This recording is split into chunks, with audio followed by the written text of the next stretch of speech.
G'day YouTube, Warbles on a lot here. There's a complicated shit fight going on in Australia to do with funding of the arts and political protest and corporate sponsorship. It hinges on the Attorney General, George Brandis, also being the Minister for the Arts, and Transfield sponsoring the Biennale and operating Manus Island Detention Centre. Weekend Arts, and we really have a lot to talk about today, don't we?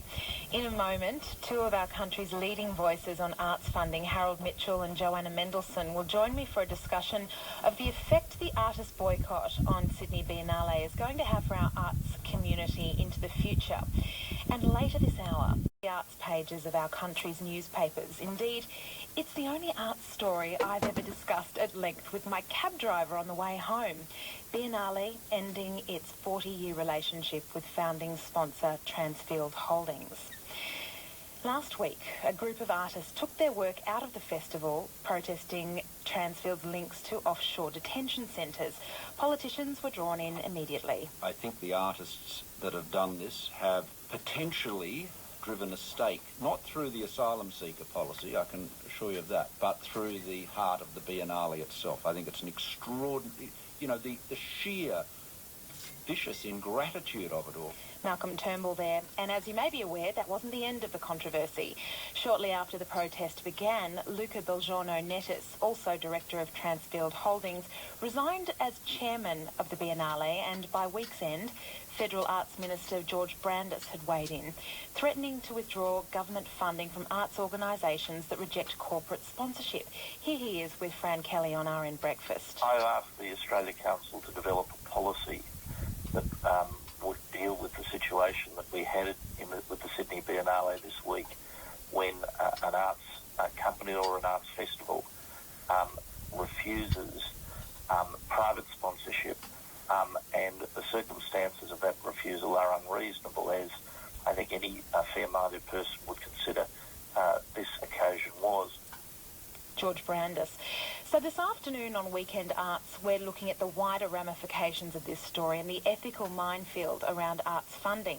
Should artists reject money from corporate and private philanthropists because they don't like the ethics of how that money is made? And what are the wider implications of this action? And what is George Brandis' statement going to mean for artists into the future?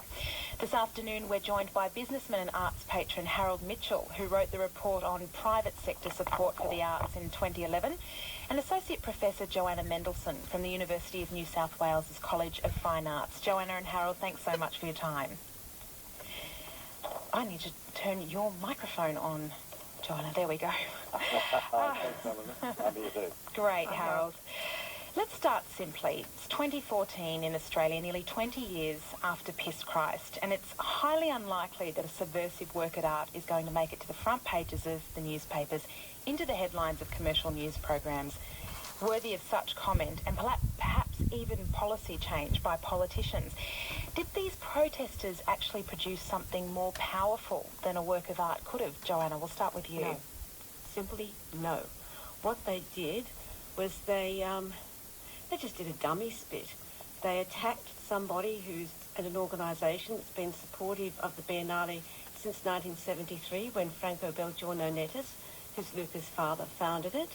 And they didn't attack government policy. They didn't change government policy. They didn't even target the Australian government. They were targeting a company that has 12% holding of another company which has as a core business doing government contracts, and had been asked to tender for a government contract, had put in an incredibly high tender for that contract, and surprisingly had been awarded it. Harold, what do you think? Could they have had the same effect with a piece of art? Oh, I don't think so at all. I think this, by the way, will pass in a moment, I'd have to say, and I wouldn't be concerned at all. It'll make the arts organisations richer and stronger. Now, that may not seem that way at all, but I should tell you, Melanie, that you mentioned Piss Christ. I was there in the middle of the Piss Christ episode as chairman of the Melbourne Festival all those years ago, and it seemed to be a storm. In fact, it was in a teacup, as it turns out, and I think this will be exactly the same way. You see, Australia is, with Canada, the most multicultural nation on earth. We are so accepting of so many things, including each other. And it was a shame and made the headlines. It was probably a non-parliament week, I think, that did it, so everyone rushed to it. So I'm a little less concerned, but I am so disappointed for the Belgian and Nettis family who so believed, put their own money in to do this. So I think I agree with Joanna that it will pass. It's most unfortunate, and I'd have to say also a little unfortunate that the artists altogether decided, one artist decided to do it. They've known forever the Transfield company's been involved in this, and if they didn't like it, don't come. Joanna, is there a context for this kind of protest in Australia? Has it happened before? There have been protests before, but in the past I'd have to say they've been more intelligent. In 1973, the artists participating in the most amazing Mildura triennial decided that they would boycott unless the French government withdrew its exhibition, or Mildura Gallery withdrew the French exhibition, and that was in the context of the French government using soft diplomacy to sell their nuclear tests in the South Pacific. So that was a sensible and strategic attack. In 1979, artists at the Biennale of Sydney campaigned against the lack of representation of Australian artists and women artists, and after negotiation they were both increased. Not increased enough, but they were increased. Now let's look forward for a moment. We found it very hard to get artists to speak publicly today, and one in particular I spoke with yesterday said he felt the community had been silenced by the minister's threat to revoke arts funding from organisations who refused corporate sponsorship. Harold Mitchell, you actually met with George Brandis yesterday. Is this a move to silence protests like the one we've seen before, the one we've seen this week? No, not at all. I think that's a complete overreaction. I would think Minister Brandis would say exactly the same thing too. And I'm not to defend him. He can well and truly do that as a leading barrister as he was. But he quite rightly said it's public money. We want to know that it's well spent and it's responsible. I think that's about as far as he probably went with that.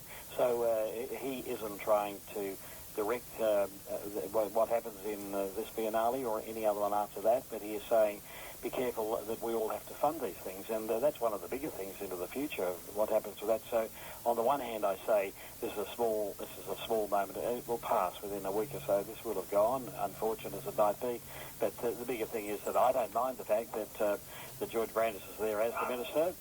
That's very, very important because he's got a seat at the table, very senior man in the government, and we'll fight hard to make sure that we have all the right sort of funding, and that's a good thing. Joanna Mendelsohn, you're around artists each and every day at COFA. What was their response to this news?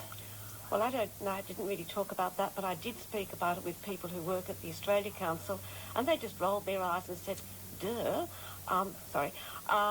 The Australia Council already insists on partnerships with business and patrons when it comes to any kind of major organisational grant.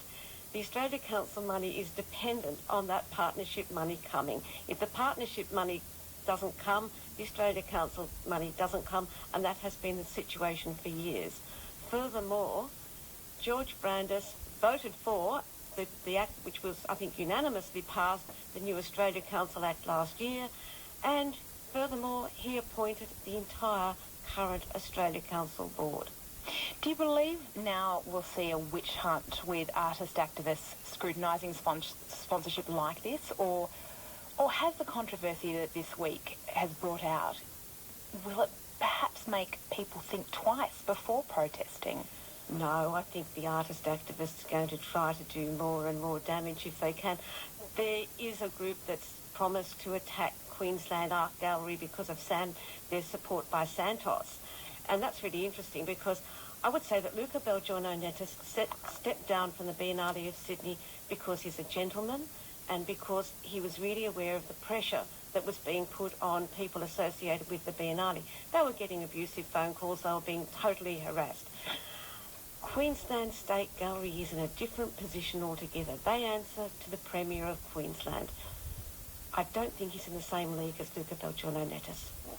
Well, let's look now at the relationship between corporate Australia and the arts. And these artists are being blamed for damaging that fragile relationship between corporate Australia and the arts. And is this the case, Harold Mitchell? Has this relationship been damaged through these protests? No, I don't think so at all, Melanie, because corporate Australia, they understand the way that Australia works, that there will be from time to time people that will disagree with certain things, and it's a big and wide and open community where we are accepting of each other, so I don't think that's what happens. All the reason I'm happy to talk about it today and have previously in the last few days is just to put it into context. Because if there was a thought that this was the way to change the way that Australia is by 9 people, 2 people, maybe even 1 person making a protest, and with that, with the funding was withdrawn, what a dreadful country we would be. No, big Australia will have no trouble with this. Middle-sized Australia, the same thing. I should say just one thing to these 9 artists. They should look a little at the recent history of Manus, of whatever that might have meant there. I was talking with one of our most senior people in the Salvation Army 2 weeks ago, and they said that they had moved on from the contract that they'd had at Manus, and they'd actually had a job there. Now, I wonder if the 9 artists are going to take that up with the Salvation Army. Well, that's a different. That would be a different kind of contract, though. One would imagine the Salvation Army wouldn't be. Transfield Services, my understanding, is an outreach of. It's from a building company. Sure. It's very different from the Salvation Army and the services the Salvation Army would be providing. They were providing services of care for money under a contract, same sort of thing, at Manus. So if you had to draw a line somewhere, would you draw it at that? But back to the question, will this affect the way business looks at what's involved in Australia and the arts? The answer is simply no. I'm the chairman of a number of organisations. I was just thinking about the people that were involved with the sponsorship at the highest levels, and I know that this will be just passing, and I can't imagine in any way that it will have an effect. If it kept on, if there wasn't this public comment of it and it continued and boards felt threatened, then that would be a great problem. But that isn't the Australia that we live in, Melanie. I can tell you that we're robust enough in our conversations to be able to have a conversation like this, and it will pass. 9 artists are not going to change the way Australia runs, I can tell you that. Harold, as we go into the future, it's unlikely that the government, or either government, should the government change, will be massively boosting the coffers of the arts budget. Yeah. What needs to be done to encourage more philanthropy? Well, this is happening all around the world, as we were talking earlier. I have experience elsewhere, being on the board of the New York Philharmonic, so I see what happens in different parts of the world. And it's changing the balance. The balance is changing back to where it might have been over 100 years ago, where private individuals will be taking a greater role in what happens in the arts and society generally, because the wealth of nations, as it might have been called, is changing. Big governments of the West are broke. It's just as simple as that. They're broke to varying degrees. As it turns out, Australia is in pretty good shape, but others not good at all. And the real wealth has moved to individuals and to corporations. Corporations have got big profits that I think that here and there they're in trouble, but really they're not. They're doing well. Dividends are good. It's all flowing. The stock exchange is back again okay. And here in Australia, we have wealthy individuals like we had more than a century ago that grew out of the gold, and great wealth at all. And really that's been my focus. I was meeting with the Minister yesterday, and he understands, certainly in that report that you mentioned earlier on, I made the point that wealthy Australians, the change has come about quickly, but wealthy Australians are not quite like those around the world where they will give up to 10% of their wealth. Here in Australia it's only 2%. So we've all got a bit more work to be done. And that work, I think, will be done as we see money that's flowed out of the mining boom. As I said, 100 years ago we had incredible wealth, and that happened there. It's back again. So we can't expect the governments, we can't whinge at government and say, give us more. If you want government to give more, you're going to pay more in tax. And nobody wants that to happen. Harold, does an increase in philanthropy and encouraging more of the top end to give money to the arts, is that in effect letting the government off the hook from providing funding, though? Oh, no, not at all. They know that. They will provide as much as they can. I tell you why they provide as much as they can, because it's good for votes. They like being there at the opening. Nothing wrong with that at all. We should let them share the moment and do all of those sort of things. And so they want to do that. No government wants to be mean about anything, I can tell you, but governments of the West are under incredible pressure because, as I say, most of the political people I see, in order to get elected, you usually have to promise things you have real trouble delivering. And they smile and they laugh, but that's just the case of it, because right now the Treasurer of Hockey is talking about a tough budget because we have to pull our belts in and do all those sort of things. But they would all rather be doing much more to expand our economy in whatever way that might be. How do you expand an economy? If government's going to do it, you have to put taxes up. No government's going to do that at all. So it's a balance that we all have to have. I'm happy enough that this conversation is happening, that we are mature in the way that we do it. Australia's got a good balance. You see, in Europe, when Europe had a real flogging in the last 10 years, the arts were in a terrible way, because some of the arts organisations were funded as to 80% by the state. And that's got wound back and back and back, and they had a real struggle. Here, the balance is much different, and the balance is between selling tickets on the one hand, and we do that very, very well, by the big shows that we bring in, pretty good for this part of the world it is, by philanthropy, and we're doing that better, and support from individuals and companies, and then finally government. Often it's about a third. That's pretty good. Joanna, let's go back now to the artists. You would have been around them all week at your work. Do you think there's going to be regret from these artists? I think the local artists will really regret, because I think they realise that they've been sold a pup, that they were told a lie, that they were told that it was Transfield, it was a great and evil body doing the detention centres, and in fact it's the Australian government. The international artists should, I hope, start to know that the policy that they're objecting to has been a part of Australian government policy since 1992. It's been a long time. It's been a steady downward slope. And so the international artists wouldn't have known anything about our detention centres. And if the first they heard about it was Transfield, then they'd pull out about Transfield. But I hope they're starting to find out the true story. Further to Harold's point about philanthropy, I can also point out that it's been the private philanthropists who've been the adventurous ones with us. I've just had lunch down at White Rabbit Gallery, which is just fabulous and contemporary Chinese art and a great exhibition. It was Franco Belgiano Nettis who surprised everybody by saying Sydney could have a biennale, and we were the third biennale in the world. So we need that private money for the sense of adventure. My guests at the moment on our panel this afternoon are Associate Professor Joanna Mendelsohn from University of New South Wales' College of Fine Arts, and Harold Mitchell, businessman, arts patron, who wrote the report on private sector support for the arts in 2011.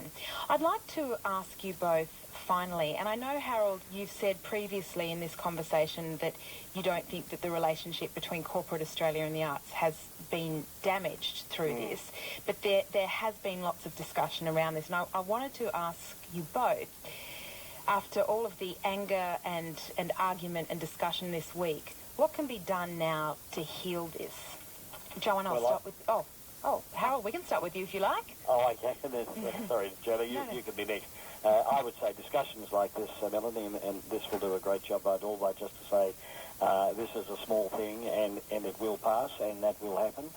It's good that it grew up so quickly, and that enough people, most people, in fact, I think everybody, spoke out and put it in context and said this is a small moment and will pass. And so there'll be plenty of people that will hear all of that and will get that message and will know that it's okay. So that would be my view of it. And just to put one little aspect to that, I'm chairman of the Melbourne Symphony Orchestra. We're touring this year to Europe. It's going to be a great tour. One of the things will be the Edinburgh Festival with our great Sir Jonathan Mills as director in his last year. We needed to raise a bit over $1 million to do that, and that's quite right, and it should be. We didn't go to government to do that. We had 10 people at around $100,000 each said, count me in. And that's a good thing, and that's what Australia's about. That makes you feel good, and I would say, from my point of view, it's in good shape. Thanks very much, Harold. Joanna? I would say, again, with Harold, intelligent discussions, I hope we've been intelligent, considered long discussions like this one. And if I can also put in a plug for another one of Luca Belgiano Nettis's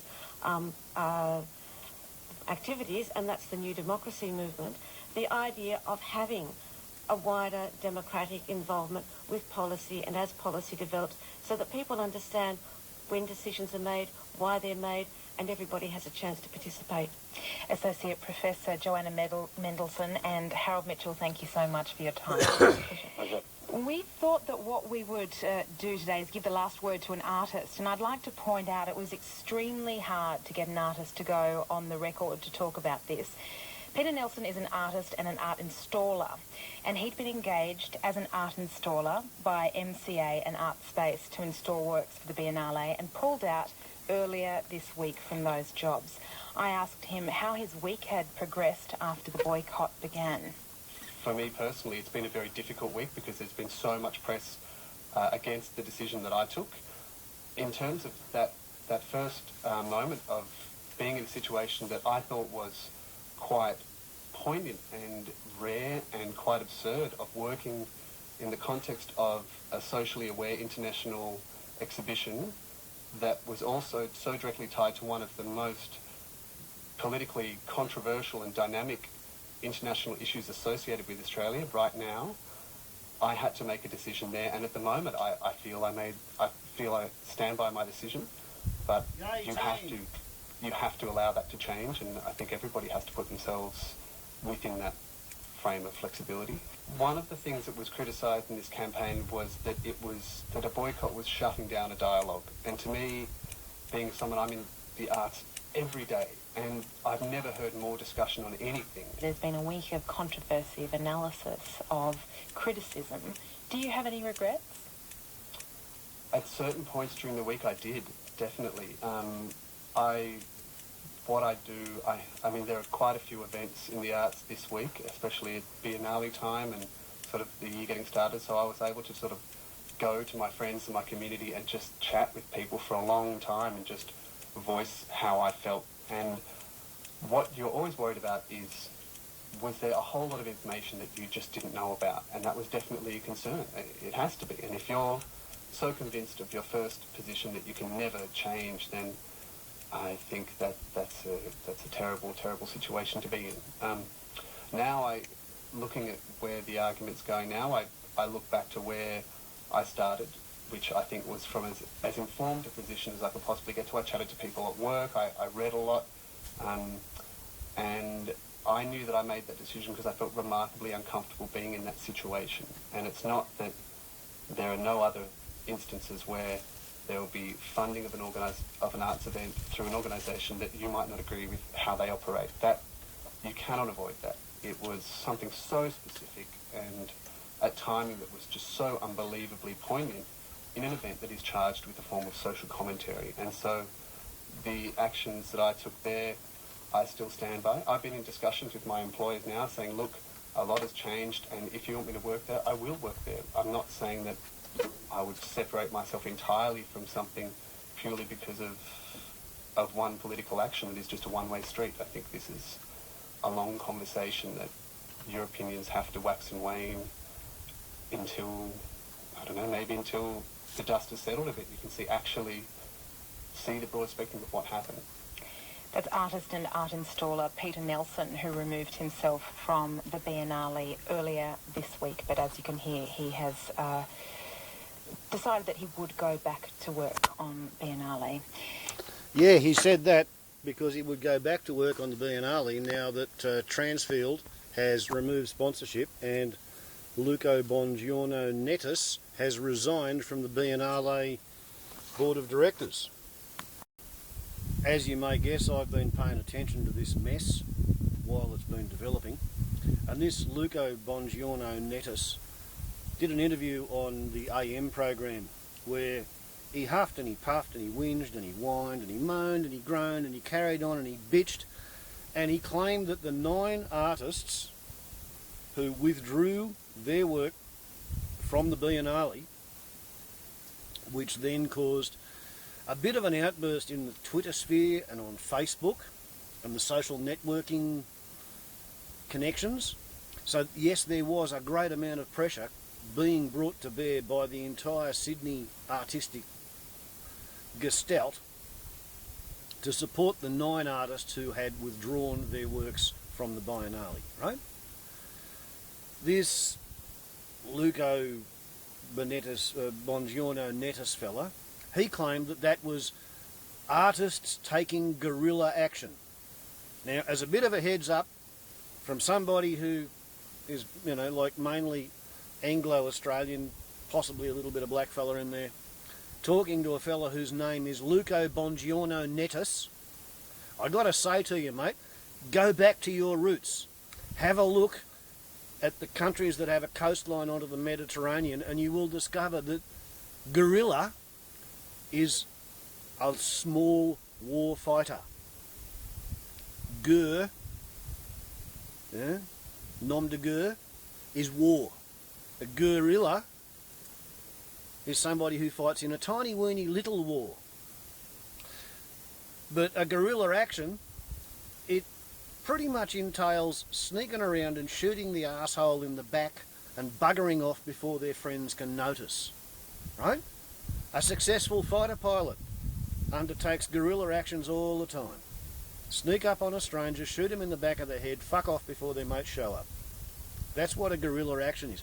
When somebody says, oh, I'm an artist, do I want to get paid a big sum of money to produce an artwork to go in an exhibition or a festival which is being sponsored by somebody, and this is what Luca Bongiorno Nettis got his knickers twisted about, being sponsored by somebody who makes their money owning shares in a company which profits from human misery.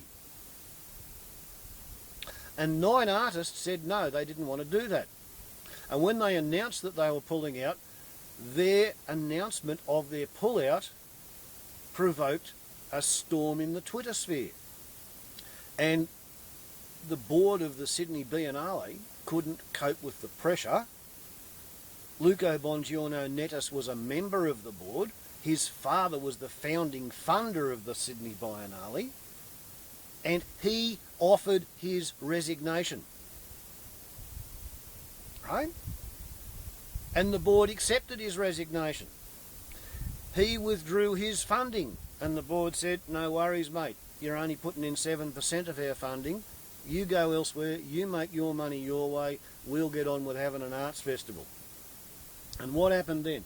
Well, George Brandis, Senator George Brandis, who's not only the arts minister, he's also Australia's Attorney General, so he's the bloke who actually signs off on all the acts of human misery that go on at the detention centre at Manus Island, where there was a riot, where local civilians and local police were allowed to overrun the fences by the Australian government employed security forces, and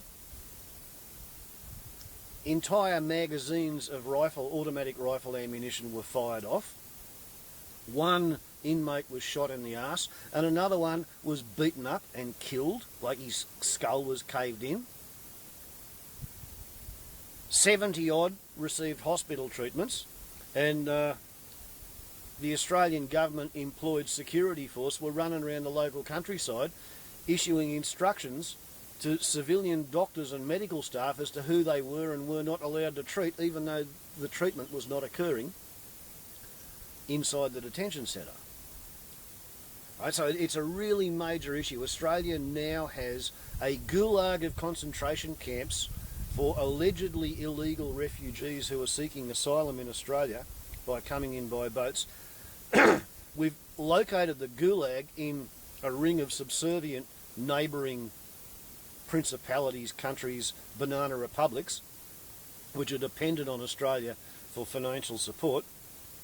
And when we stick people in there, they get beaten up and shot and killed. All because they arrived in Australia on a boat without any papers. And George Brandis, the Attorney General, he's the fat cat trendy money grubbing arsehole barrister in Canberra who says this is all okay, this is fine, this is perfectly legal.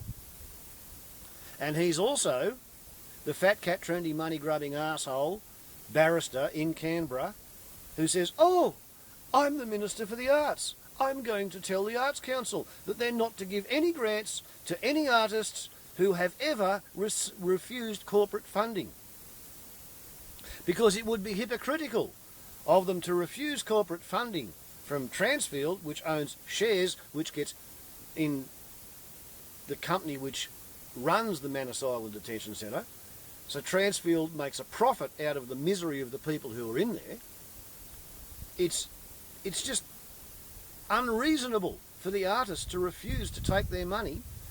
Therefore, seeing as Manus Island is an Australian government policy, it would be equally unreasonable for them to accept any money from the Australian government, thus and because the Arts Council won't be allowed to give them any money for any other art that they've got going, regardless of its situation, location, its reference, its application. The simple fact that somebody has refused to be paid to be a performing puppet to legitimise Transfield, to make it look like it's a big bunch of corporate good guys in Sydney putting on an arty-farty fun fest, despite the fact that Transfield owns 7% of the shares in the shelf company which runs the Manus Island Detention Centre at a huge profit.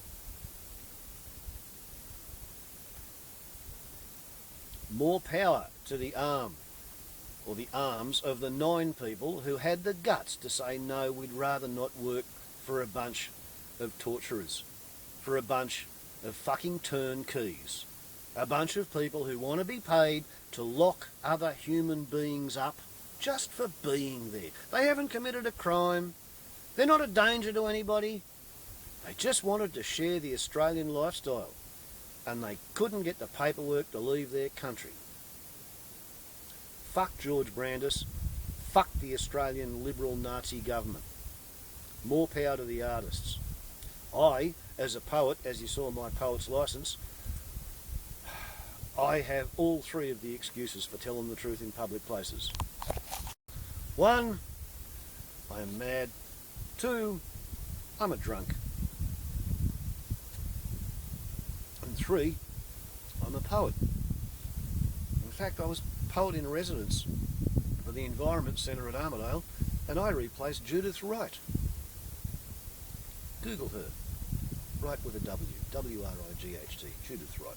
I replaced her as poet in residence for the Environment Centre at Armidale, where she was the founding patroness. George Brandis, you're a horrible person, in my estimation. Warbles on a lot to YouTube. Ciao.